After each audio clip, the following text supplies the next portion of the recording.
Hello दोस्तों, आपका स्वागत है आपके अपने भरोसेमंद YouTube channel the effortless math with Vikram में। तो हम पढ़ रहे थे एलसीएम और एचसीएफ के बारे में। हमने कल बेसिक के बारे में पढ़ा था कि एलसीएम को किसे क्या कहते हैं, एचसीएफ क्या कहते हैं, और छोटे छोटे एचसीएफ और एलसीएम के बारे में हम अच्छे से पढ़ा था। आज हम पढ़ने वाले एलसीएम के साथ साथ ऐसे क्वेश्चन जो आपके एग्जाम में बनते हैं। और क्वेश्चन तो बड़े होंगे, क्वेश्चन लिखने में बहुत बड़े होंगे क्वेश्चन, लेकिन उनका आंसर एक या दो लाइन में कंप्लीट हो जाएगा। लेकिन क्वेश्चन लिखने में टाइम लगेगा हमारे पास, तो उसमें तो टाइम लगेगा, लेकिन क्वेश्चन सॉल्व करने में बिल्कुल भी टाइम लगेगा। आपको क्वेश्चन को देखकर बताना है कि इस प्रश्न में एचसीएफ करना है या फिर एलसीएम करना है। वो आपको क्वेश्चन में कुछ ना कुछ बिंदु ऐसे देंगे जो आपको हिंट के रूप में दे दिया जाएगा। तो आप एलसीएम का एक प्रश्न कर लेते हैं भाग विधि से।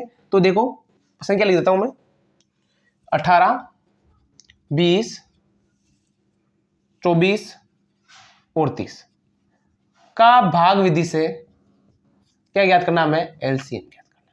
ये ज्ञात कर लो आज, उसके बाद अगला क्वेश्चन करेंगे। तो देखो 18, 20, 24 और 30। सबसे पहले हमें सबसे छोटी अभाज्य संख्या का भाग देना है। यदि आपको पता होना चाहिए, गुणनखंड के रूप में मैंने पढ़ा भी था। अब आप सिर्फ भाग दोगे डायरेक्टली। तो 2 का भाग इसमें गया 9 बार, इसमें गया 10 बार, इसमें गया 12 बार, इसमें गया 15 बार। अभी भी 2 का भाग जा रहा है तो दे दो। किसी भी एक में 2 का भाग जाएगा तो हमें 2 का भाग देना है। 2 का भाग चला गया इसमें 3 बार, सॉरी इसमें जो जाएगा 9 का 9 ही, इसमें जाएगा 5 बार, इसमें जाएगा 6 बार, इसमें जाएगा 15 बार। अभी भी 2 का भाग जा रहा है। एक संख्या में ये 2 का भाग जाएगा तो हमें 2 का भाग देना है। फिर 9, फिर 15, फिर 3 और फिर 15। ये 15 नहीं 5। अगला देखो, अब 2 के बाद में संख्या 3 का भाग दो। 3 का भाग 3, 5, 1 और 5। फिर 3 का भाग जा रहा है 1, 5, 1 और 5।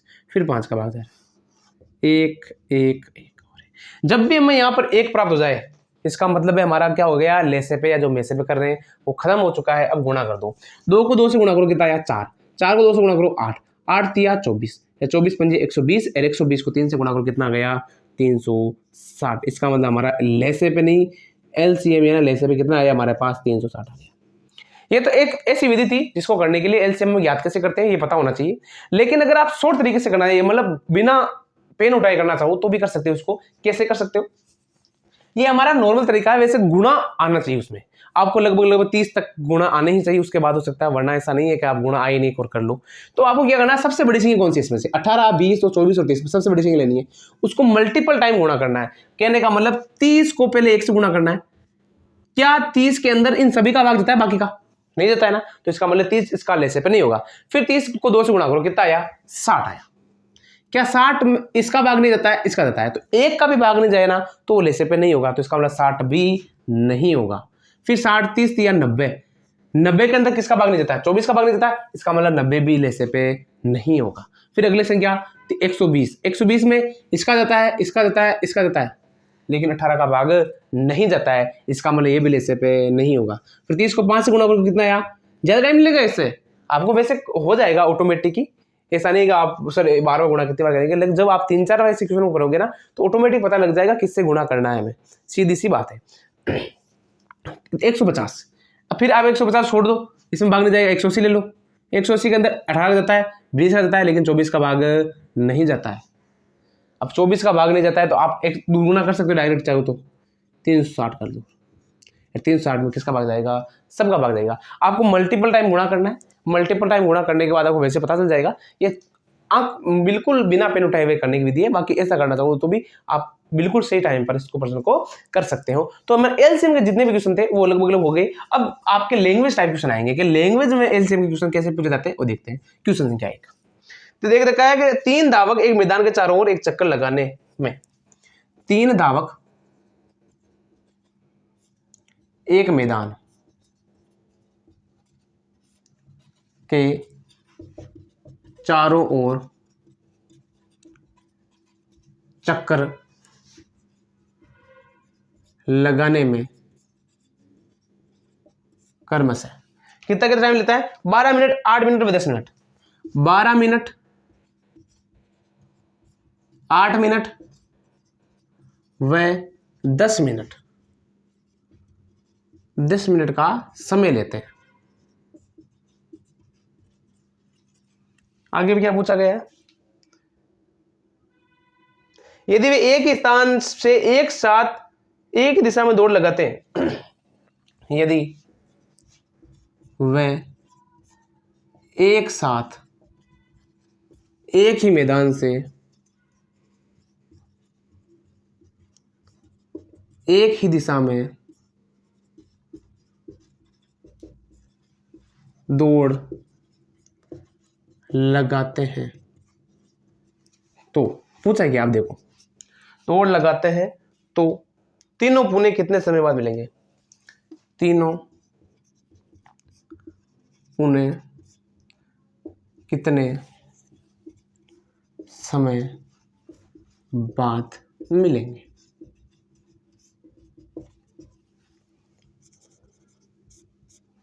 ऐसा क्वेश्चन आ गया।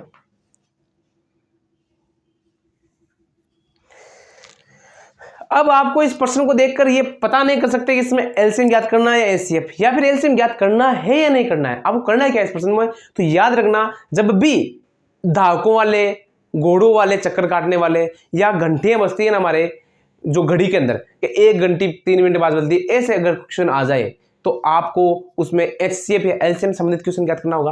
अब ऐसे क्वेश्चन में हमेशा आपको एलसीएम ही ज्ञात करना पड़ेगा। अब एलसीएम कैसे ज्ञात करोगे? अब मान लो आप एक गोल मैदान है, इसमें एक ही दिशा का मतलब है कि एक गोल मैदान दे रखा है कि वो तीनों धावक इसी गोल मैदान के चारों चक्कर लगाते हैं, एक साथ लगाते हैं, एक ही दिशा में लगाते हैं।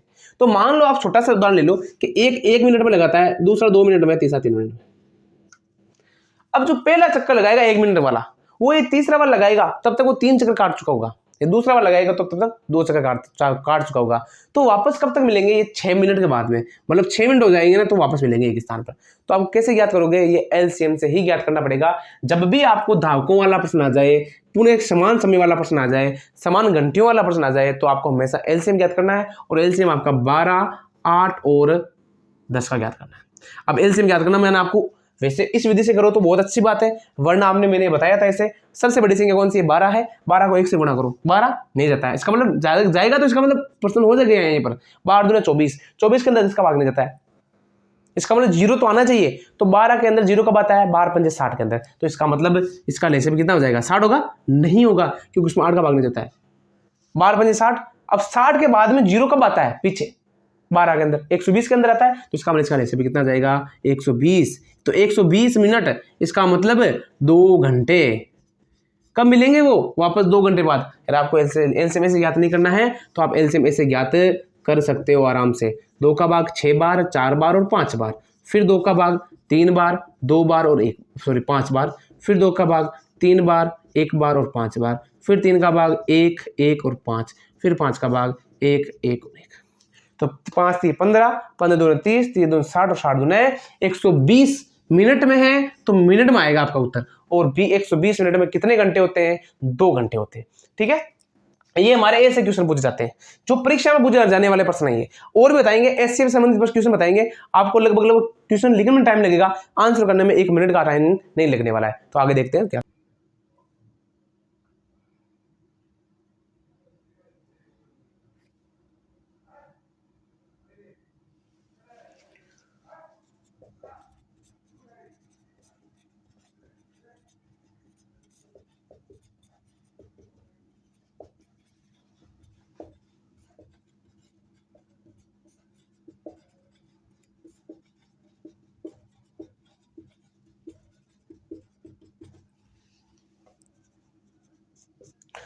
मैंने प्रश्न इसलिए नहीं लिखा क्योंकि प्रश्न सेम पहले वाला है, कुछ परिवर्तन नहीं है। पहले वाले प्रश्न में यहाँ पर 3 धावक दे रखे थे, अब की बारे में 4 धावक दे रखे हैं। तो कहने का मतलब है कि 4 धावक, उसमें भी वर्ताकार मैदान था, तो 4 धावक एक वर्ताकार मैदान के चारों ओर क्रम से 24 सेकंड में, 30 सेकंड में, 48 सेकंड में और 60 सेकंड में चक्कर लगाते हैं। और वो चक्कर एक साथ एक ही मैदान में और एक ही दिशा में चक्कर लगाते हैं। तो वे वापस पुणे कितने देर बाद मिलेंगे? और जब वे मिलेंगे तो चौथा धावक, जो चौथा धावक हमारे पास कितना देर का 60 सेकंड वाला, वो कितने चक्कर काट चुका होगा, उस मैदान के कितने चक्कर काट चुका होगा, ये भी पूछा गया है। ये बड़ा क्वेश्चन था इसलिए लिखा नहीं मैंने, लेकिन आप समझ गए होंगे क्योंकि पहले वाला प्रश्न था उसका डिट्टो था, वहां पर 3 धावक थे।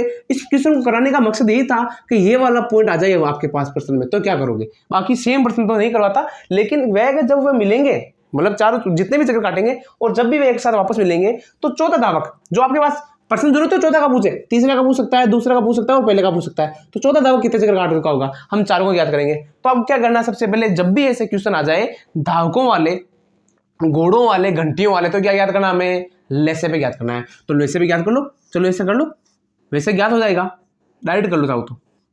संख्या कौन कौन सी दे रखी है आपके पास, 24, 30, 48 और 60। तो इसका मतलब सबसे बड़ी संख्या कौन सी है हमारे पास, आप डायरेक्ट करना चाहो तो डायरेक्ट कर लो। सबसे बड़ी संख्या कौन सी दे रखी है हमारे पास, 60 दे रखी। अब 6 को 2 से गुणा करो, 120, 120 के अंदर 48 का भाग नहीं जाता है, तो 3 से गुणा करो, 180, 180 में 67 का भाग नहीं जाता है, फिर कितना करो, 4 से गुणा करो। तो 48 को एक बार गुणा करो, 5 से 8 45, 7 का 2, 4 दूने 20, 2 24, 240, क्या 240 इसका भाग जाता है, हाँ इसका मतलब इसका लेसे भी कितना आ जाएगा, 240 आ जाएगा। आप ऐसा करना चाहो तो ऐसे कर सकते हो डायरेक्ट। क्या करना है, सबसे बड़ी संख्या लेना है, उसको गुणा करना है, 1 से 2 से 3 से 4 से गुणा करके देखना है कि क्या दी गई संख्या का भाग उसमें जाता है। अगर उसमें भाग जाता है तो इसका मतलब लेसे भी उसका वही हो जाएगा। याद रखना, आप बड़ी संख्या नहीं लोगे, ऐसा नहीं कि 400 से ले लोगे डायरेक्ट, ऐसा नहीं करना है, छोटी से छोटी संख्या लेना, वो लेसे भी होगा। अगर आपको ऐसे करने में दिक्कत हो रही है, तुमने जो पहले वाला किया ऐसे करके, तो आप वैसे ज्ञात कर सकते हो, ठीक है, उसमें ज्यादा प्रॉब्लम भी नहीं होगी, आपके गलत भी होने के चांसेस बहुत कम हो जाएंगे। ये तो टाइम बचने के लिए कह रहा हूं मैं आपसे कि जो करना चाहिए एक दो बार करोगे ना प्रैक्टिस तो हो जाएगा। तो आपका लेसे भी कितना आ गया हमारे पास, 240 आ गया लेसे। वैसे एक बार ये बता देते हैं, क्या पता, 2 का भाग 12 बार, इसमें कितनी बार गया, चलो एक बार एक चीज और बता देता हूं आपको कि जब भी ऐसे क्वेश्चन दे आपको, अगर पर्सन करना हो 10वीं बोर्ड के एग्जाम के अंदर या फिर 8वीं क्लास के अंदर, तो आप ऑथेंटिक तरीके से कर सकते हो। ये वैसे रूल के खिलाफ है, ये क्वेश्चन बताने से पहले कह रहा हूं मैं, ये कोई पर्सन नहीं है, ये रूल के खिलाफ पर्सन है। जैसे हमने ये किया, लेकिन ट्रिक वाला क्वेश्चन रह सकता है, जैसे हम लेसे में जल्दी कैसे याद करें, ये भी एक तरीका है, इससे हम जल्दी याद कर सकते हैं। तो एक बार के लिए एक चीज देखो, क्या इन सभी संख्याओं में ऐसी कोई संख्या है जिसका बड़ी से बड़ी संख्या जिसका भाग देता है। एक बार 12 का भाग देता है, 6 का भाग देता है, 8 का भाग देता है, नहीं 6 का भाग देता है, तो 6 का भाग दे दो एक बार डायरेक्ट, 6 चौके 24, 6 पंजा के 30 और 6 8 48 और 6 का भाग देता है 10 बार। अब बड़ी से बड़ी संख्या किसका भाग देता है, अब दे दो, 4 का भाग देता है, हाँ जाता है, 4 का भाग दो, 4 एकम 4, 5, 4 दूने 8 और 4 का भाग इसमें जाता नहीं है। फिर 2 का भाग देता है, दे दो, 1 5 2 1 और 5 का भाग, ये लो पर्सन आपका सर लोगे। वैसे ये कह रहा हूं ये रूल के खिलाफ है, आप अगर ऑथेंटिक तरीके से करोगे तो ये पर्सन आप नहीं दिखाओ घर वालों के कि कह दिया लेसे पे ज्ञात करने का ये तरीका है 6 4 2, लेसे पे ज्ञात करने का तरीका अच्छे से होता है। गुणनखंड को छोटे से बड़े के रूप में चलते हैं, लेकिन आप कंपिटिटिव एग्जाम देने की कर रहे हो तो उसमें तो आपको सही उत्तर से मतलब है, तरीके से मतलब नहीं है। आपके ऑप्शन में अगर उत्तर आ गया तो वही मतलब है। तो उसमें टाइम बचाने के लिए आप बड़ी से बड़ी संख्या का भाग दे सकते हो, इसमें 12 का भाग देके भी कर सकते हो, डायरेक्ट 12 का भाग देके भी प्रश्न कर सकते हो। गुणा करो, 6 चौके 24, 24 पंजे 120, 120 दूनी कितना हो गया 240, हमारे से भी कितना है 240। अब आपको पूछा है कि चौथा धावक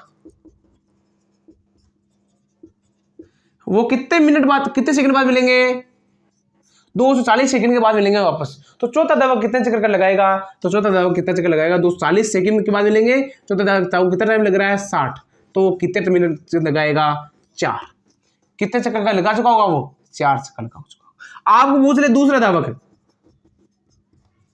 तो दूसरा धावक कितना चक्कर लगा चुका होगा, 240 के अंदर कितने का भाग दोगे आप, दूसरा धावक कितने का है 30 का, तो कितने चक्कर लगा होगा 8 चक्कर। तो याद रखना जब वो वापस मिलेंगे तो पहला धावक नहीं चौथा धावक तो लगा होगा 4 चक्कर और दूसरा धावक है 8 चक्कर, और पहला धावक कितने चक्कर लगा चुका होता 10 चक्कर लगा चुका होगा। ये याद रखना, कोई सा भी पूछ सकता है, जरूर नहीं जो चौथा पूछे तीसरा दूसरा कोई सा भी आपकी मर्जी से। अब अगला क्वेश्चन देखो आप, अगला क्वेश्चन देखा आपके पास 4 घंटियां, देखो घंटियों वाला प्रश्न आ गया, 4 घंटियां, 4 घंटियां क्रमशः 15 minute, 15 minute, 18 minute, 20 minute, 18 minute, 20 minute, 24 minute के अंतराल में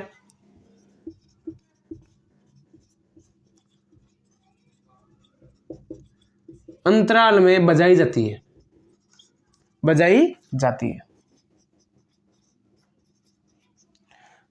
बजाई जाती है।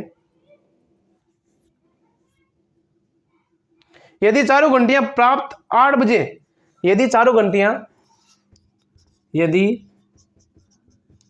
चारों घंटियां प्रातः 8 बजे बजाई जाती है, तो पुणे कितने मिनट बजेगा, तो पुणे कितने बजे चारों घंटे बजेगी, तो पुणे मतलब यदि चारों घंटियां प्रातः 8 बजे एक साथ बजती है, एक साथ बजती है, तो पुणे एक साथ कब बजेगी,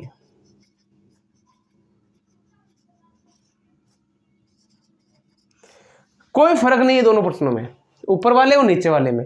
फर्क इतना सा, ऊपर धावक थे, वापस कब मिलेंगे। अब ये घंटियां, तो ये धावक भी अगर दौड़ना स्टार्ट किया तो उन्होंने एक साथ दौड़ना स्टार्ट किया होगा, तो तब भी ये है कि सुबह 8 बजे घंटी एक साथ बजती है, तो 4 घंटी थी, 15 मिनट, 18 मिनट, 20 मिनट, 24 मिनट का अंतराल बजती है, तो वापस वो घंटियां कब एक साथ बजेगी। तो आप इतना बड़ा क्वेश्चन नहीं करना चाहते हो तो गुणनगण वाले के तरीके से भी आप आराम से कर सकते हो कि 15 का गुणनगण कितना होता है, 3 गुणा 5। अगर करना तो ऐसा कर सकते हो दोनों तरीके से। 18 गुणनगण कितना होता है आपके पास, कि 3 गुणा 3 गुणा 2 ये होता है। और 20 का गुणनगण कितना होता है हमारे पास, 2 गुणा 2 गुणा 5। और 24 का गुणनगण क्या होता है हमारे पास, 2 गुणा 2 गुणा 2 गुणा 3। ये हो गया। अब सबसे ज्यादा दो किसमें, इसमें, तो ये हो जाएगा आपके पास 2 गुणा 2 गुणा 2, ये हो गया। 3 सबसे ज्यादा किसमें, 3 सबसे ज्यादा किसमें, इसमें शायद, हाँ, तो जाएगा 3 गुणा 3। और 5 है किसमें, है 1 में ही है, बस ये गुणा दो। तो 8 5 40, और 40 को 9 से गुणा करो, कितना आ गया, 360। 360 क्या हमारे पास मिनट है। तो वापस कितने मिनट के बाद बजेगी, 360 मिनट के बाद। इसका मतलब कितने घंटे बाद, 6 घंटे बाद। कितने घंटे बाद, 6 घंटे बाद वापस बजेगी। और 6 घंटे का मतलब है अगर वो प्रातः 8 बजे बजी है, कितने बजे, तो 8 + 6 बराबर कितने बजे, 2 बजे, दोपहर 2 बजे। तो लिखना है प्रातः 8 + 6, तो दोपहर कितने बजे, दोपहर 2 बजे वो एक साथ बजेगी। और अगर पूछ लिया कि अगले बाद में कितने बजे बजेगी, तो 2 में वापस 6 जोड़ दोगे, शाम 6 बजे वो चारों घंटियां एक साथ बजेगी। एक व्यापारी के पास 3 अलग अलग रंग के कपड़े क्रम से 3 मीटर, क्रम से 3 मीटर, 2 मीटर 50, 2 मीटर 40 सेंटीमीटर व 4 मीटर है। वह बड़े से बड़े माप, वह बड़े से बड़ा माप कितने सेंटीमीटर, कितने मीटर या फिर सेंटीमीटर का होगा, जिससे उक्त कपड़ा सभी कपड़ों को मापा जा सकता है, उक्त कपड़ा मापा जा सके।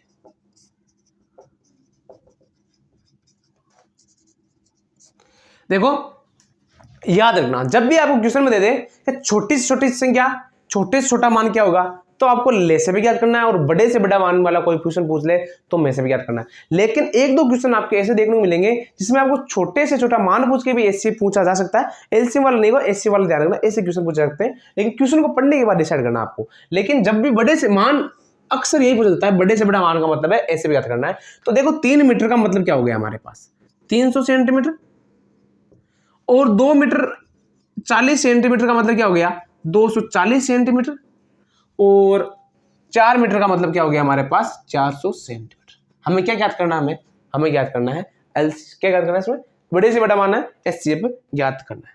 तो आपको पता है एचसीएफ कैसे याद करते हैं हम, तो 400 ये हो गया, इसमें किसका भाग लगोगे आप 300 का। कितनी बार गया भाग, एक बार गया, कितना बचा 300/100, किसका भाग लगाओगे 300 में, 3 बार गया 300, वो क्या बचा 0। ये अंतिम भाज्य के इसका भाग वापस लगाओगे आप 240 में, किसका भाग लगाना है 100 का, कितनी बार गया 2 बार, कितनी बार बचा 40 बचा, और 40 में किसका भाग लगाओगे आप 100 का, कितनी बार गया 2 बार, ये हो गया 40, 40 दूनी 80, कितना बचा 20, और 20 के अंदर किसका भाग लगाओगे आप 40, तो कितना हो जाएगा 2 और 20। हमारे पास अंतिम भाजक क्या आया, हमारे पास अंतिम भाजक कितना आया 20 सेंटीमीटर। इसका मतलब है हमारा एचसीएफ कितना हो जाएगा, एचसीएफ कितना हो जाएगा हमारे पास 20 सेंटीमीटर। तो बड़े से बड़ा माप क्या होगा, तो यही होगा आपके पास बड़े से बड़ा माप, यानी कि 20 सेंटीमीटर से कोई बड़ा माप नहीं होगा जिससे ये मान मापा जा सकते हैं। 300, 240 और 400 बराबर मापा जा सकते हैं, ऐसा नहीं है इतना समझ गया इतना समझ गया, पूरा का पूरा मान जाने, मतलब 20 का भाग इसमें जाता है, 20 का भाग इसमें जाता है और 20 का भाग इसमें जाता है। 20 से बड़ा नहीं, 20 छोटा हो सकता है 10 है 5 है, लेकिन 20 से बड़ा कोई मान नहीं है, सबसे बड़ा मान क्या है 20 है। तो ये क्वेश्चन हो गया कि व्यापारी के पास 3 अलग अलग कपड़े थे, तो इससे बड़े से बड़ा मान क्या आ जाएगा हमारे पास, ये आ जाएगा। तो अगला क्वेश्चन है सेम ऐसा ही आएगा कि एक व्यापारी के पास 3 प्रकार के अनाज, सेम पर्सन है, आप क्वेश्चन ज्यादा नहीं लिखूंगा, इसमें आ जाएगा क्या, एक बार कर देखो क्वेश्चन है उत्तर ऊपर कर लेंगे हम, ठीक है। क्वेश्चन देखो, एक व्यापारी के पास, एक व्यापारी के पास, एक व्यापारी के पास 3 प्रकार के अनाज क्रम से, 3 प्रकार के अनाज क्रम से, 3 प्रकार के अनाज क्रम से 192 किलोग्राम, 192 किलोग्राम, 160 किलोग्राम, 160 किलोग्राम, वे 240 किलोग्राम, 240 किलोग्राम है।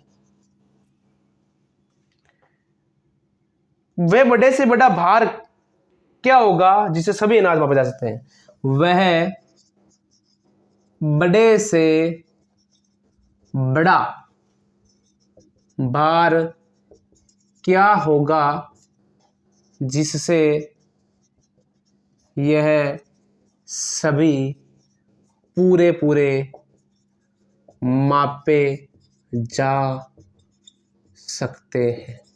क्वेश्चन में कोई ज्यादा फेरबदल नहीं है, क्वेश्चन आपके बहुत ही इजी है, बिल्कुल इजी क्वेश्चन है कि एक व्यापारी के पास 3 प्रकार के अनाज है क्रम से 192 किलोग्राम, 160 किलोग्राम और 240 किलोग्राम। वह बड़े से बड़ा भार, इसमें वही पूछा है, वह बड़े से बड़ा मान, तो जब भी बड़े से बड़ा मान वाला क्वेश्चन पूछ ले, लो 240 ले लो, एक तो लो साहब 240 ले लिया, भाग दो, किसका भाग देना हमें 240 में 160 का दे दो आप, तो कितनी बार गया, एक बार गया 160 का, कितना बचेगा 80 बचेगा, 80 में कितनी बार गया 160 का भाग 2 बार गया 160, इसका मतलब भाग समाप्त हो गया। हमारे पास अंतिम भाजक क्या दे रखा है 80 दे रखा है, अब 80 का 192 दे दो आप, क्वेश्चन सरल हो जाएगा हमारे पास।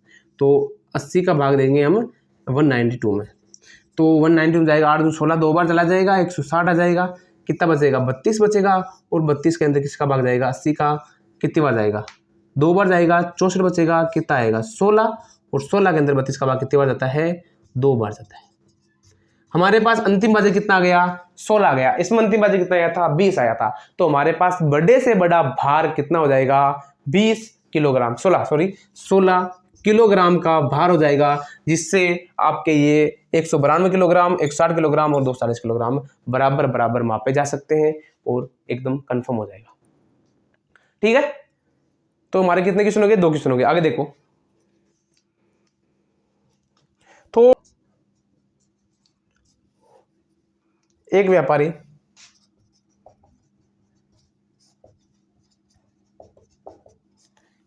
के पास 3 अलग अलग प्रकार के तेल, 3 अलग अलग प्रकार के तेल क्रमशः 68 लीटर, 85 लीटर व 102 लीटर वे अपने इन समानदारिता वाले वह इनको समान धारिता वाले डिब्बों में भरना चाहता है। डिब्बों में भरना चाहता है, समान धारिता वाले डिब्बों में भरना चाहता है। तो न्यूनतम डिब्बों की संख्या, न्यूनतम डिब्बों की संख्या। अब यहां पर आप कंफ्यूज हो सकते हो, क्योंकि मैंने आपसे पहले भी कहा था कि छोटे से छोटा मान न्यूनतम मान आपको जहां भी दे तो आप याद करोगे एलसीएम, लेकिन आपको इसमें ऐसे भी याद करना पड़ेगा। लेकिन एक चीज समझना कि इसमें जो न्यूनतम संख्या दी है आपको किसको दी है, डिब्बों की दी है, ना कि आपको लीटर की दी है, तेल की दी है। डिब्बों की संख्या आपको न्यूनतम दी है, तो इसका मतलब है आपको डिब्बे कम से कम कितने होने चाहिए वो बताया है। समान धारिता वाला मतलब है कि अगर कोई डिब्बा 15 लीटर का है तो सारे डिब्बे 15 लीटर के होने चाहिए। तो वैसे कितने डिब्बों की आवश्यकता होगी। मान लो मेरे पास 40 किलोग्राम चीजें हैं, ठीक है, मैं कहता हूं मेरे प्रत्येक डिब्बा 5 किलोग्राम का ही डिब्बा होना चाहिए। तो बताओ 40 किलोग्राम डिब्बे से कितनी वस्तु हो सकती है, 8 डिब्बे हो सकते हैं। मान लो मेरे पास 2 चीज दे रखी, एक 20 किलोग्राम का हो, एक 25 का हो, और कह दूं 2 चीज दे रखी है, कितने डिब्बों की आवश्यकता होगी। तो 4 डिब्बों की इसमें आवश्यकता होगी, 5 में आवश्यकता होगी। तो कम से कम कितने डिब्बों की आवश्यकता होगी, कम से कम कितने डिब्बों की आवश्यकता होगी, 9 डिब्बों की आवश्यकता होगी। और ये 4 5 कहां से आया, इन दोनों का हमने क्या ज्ञात किया, एचसीएफ ज्ञात किया, एचसीएफ ज्ञात किया तो आया। तो हमें क्या ज्ञात करना है, अलग अलग प्रकार के डब्बे हैं। तो सबसे पहले हमें समान धारिता ज्ञात करनी है। समान धारिता का मतलब है कि समान धारिता वाला बर्तन कौन सा होगा, वो सबसे बड़ा बर्तन होगा, वो समान धारिता वाला सबसे बड़ा बर्तन। तो हमें ज्ञात करना है एचसीएफ। क्या ज्ञात करना है, एचसीएफ। तो एचसीएफ के क्या हो जाएगा, 68 का गुणनखंड कर दो आप, 4 गुणा 17 या फिर 2 गुणा 2 हो गया, फिर हो गया 85 का 5 गुणा 17, और फिर हो जाएगा 102 का 2 गुणा 3 गुणा 17। सबसे इंपॉर्टेंट क्या आ जाएगा इसमें, उभयनिष्ठ गुणनखंड कितना 17 है, तो हमारे पास सबसे बड़ा मान, सबसे बड़ा व समान धारिता क्या हो जाएगी, 17 लीटर। कहने का मतलब है सबसे बड़ा डिब्बा और समान धारिता वाला डब्बा क्या हो जाएगा, 17 लीटर हो जाएगा। आपको पूछा है कि न्यूनतम डिब्बों की संख्या कितना होगी, तो 17 लीटर का हम डब्बा भरेंगे तो 68 लीटर वाले में कितने भर जाएंगे, तो 68 लीटर में 17 के कितने जाएंगे, 4 डिब्बे, प्लस फिर हो जाएगा 85 में से 17 लीटर वाले कितने हो जाएंगे, 5, प्लस 102 में 17 लीटर वाले कितने हो जाएंगे, 6, तो कितने हो जाएंगे, 15 डिब्बे। तो न्यूनतम डिब्बे कितने होंगे, 15। और न्यूनतम डिब्बों के लिए हमने क्या ज्ञात करना पड़ेगा, अधिकतम मान ज्ञात करना पड़ेगा। अधिकतम मान किसका ज्ञात करना पड़ेगा, एचसीएफ ज्ञात करना पड़ेगा इस डिब्बों का। तो हमने क्वेश्चन कर लिया। कल ऐसा ही क्वेश्चन हम एक करेंगे, उसके बाद हम पढ़ने वाले हैं भिन्नों के एलसीएम और एचसीएफ कैसे ज्ञात करते हैं, और उसके आगे ये प्रश्नावली धीरे धीरे खत्म होने के कगार पर ही है, ज्यादा बड़ी प्रश्नावली नहीं है। और भी क्वेश्चन बनने वाले, एग्जाम में बनने वाले क्वेश्चन भी आपको पढ़े जाएंगे। तो पढ़ते रहिए, हंसते रहिए, मस्त रहिए। गुड नाइट, जय हिंद, जय भारत।